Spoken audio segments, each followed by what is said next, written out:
Well, you know, last year we had our first foray into this land and we started a garden here, and we also had a lot of our garden down on this hill over there.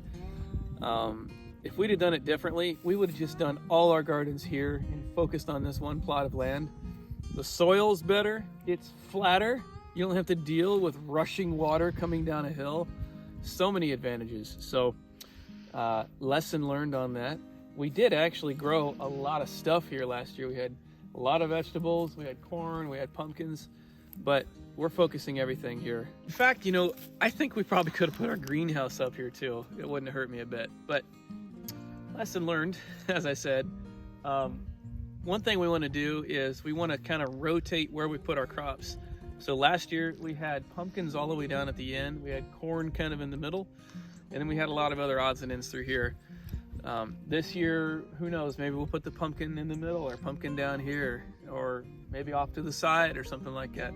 So every year you just want to swap it. You want to have a couple years of, well, like gap in between where you've planted that crop. So maybe if you planted corn here, wait like maybe 3 or 4 years and then plant corn here again. That's what I've heard. Of course, farmers, I mean, they swap back and forth between corn and soybeans all the time, but you just want to have that rotation. Now, one thing that's going to make a huge difference for us this year is this stuff. Whew. This is amazing.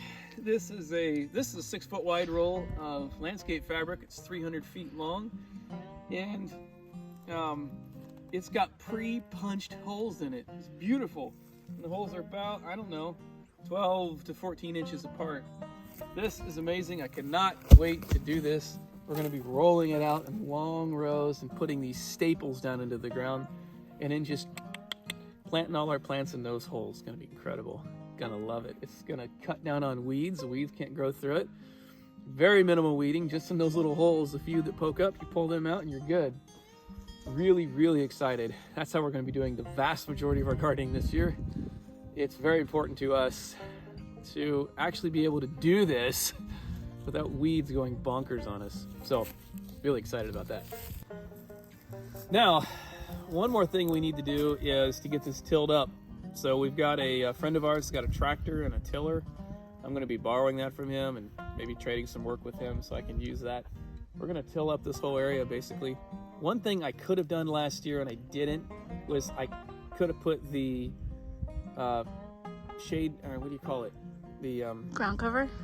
Yeah, it's the ground cover. It's the ground cover plastic. It's white on one side and black on the other. You put the black side up so it heats up everything. I had intended to do that here, but then I kept thinking I was going to get it tilled, and I still haven't got it tilled. So I'm going to till it, and then we're going to throw some plastic on it so any weed seeds that happen to pop up between now and then, hopefully it'll kill those off. But we're also putting down this fabric right here, the pre-punched fabric, so that's going to be killer. I think we're going to be all right. But my goodness, when you first start a garden, the weed seeds that are in the ground, there's millions and millions of weed seeds in the ground right now. And so it's really, I mean, the first couple years, they just come out of nowhere. Like, where did these come from? They're already in the soil.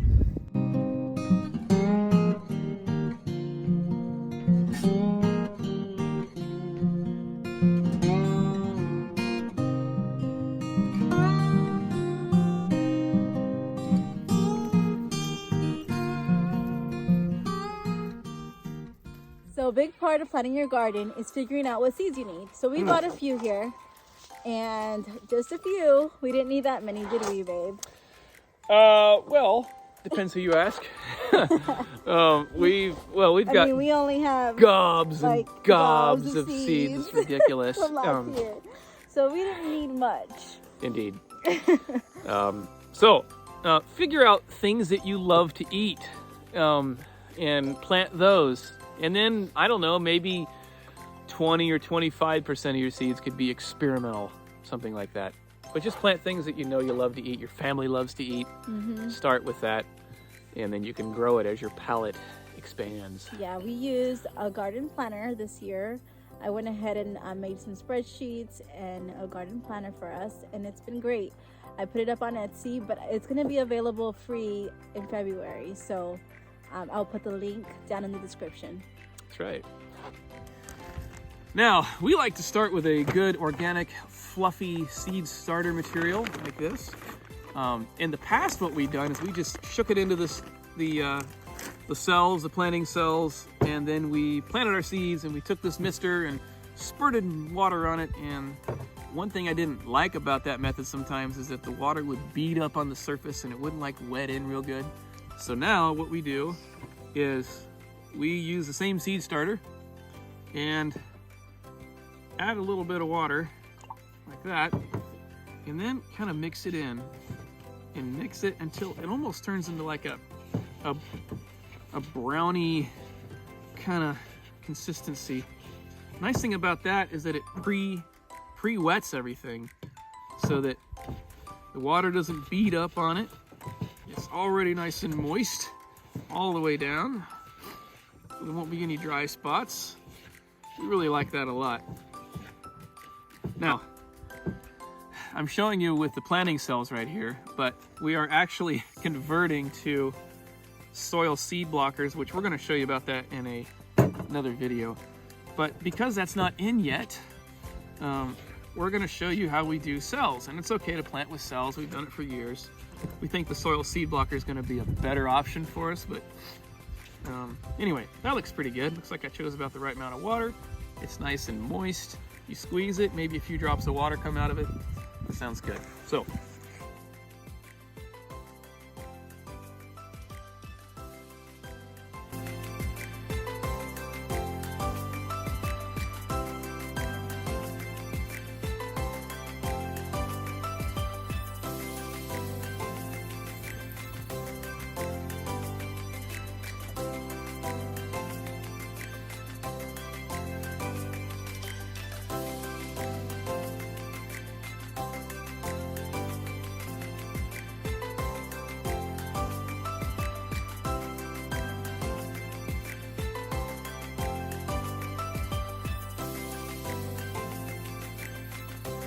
So here it is, basically the end of January here in 2022, and we've had a little bit of a conundrum here. We live in Zone 7 in Tennessee, and I have seen conflicting last frost dates all over the board. I've seen it from April 16th to May 11th, almost a month spread. So one thing we noticed last year was that we didn't get a frost in May. In fact, even towards the last part of April, we didn't get any frost.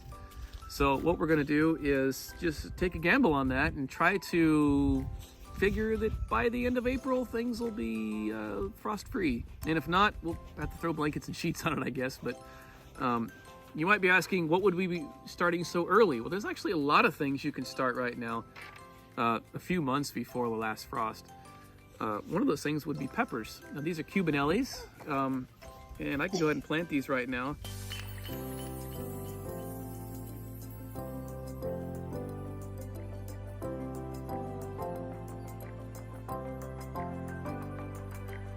We love these on pizza.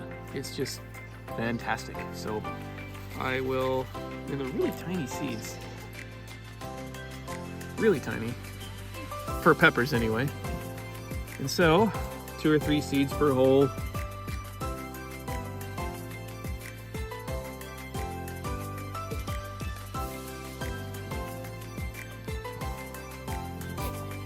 Just starting our seeds, and it is super exciting. Yes. So yeah, we showed you guys a little bit about what we've been doing here. We are just planning and we're planting, and so the garden's gonna be great this year. We're so excited. We are indeed, and we love to hear about all of your stories as well. If you're getting ready for your garden as well, man, we love to see what you got going on. So be sure to comment and let us know. Yeah, and he's just sleeping back there, just so everybody knows. That's right, yeah. He's just chilling. Oh, man. All right, well, thanks for watching, and don't forget to subscribe. Subscribe.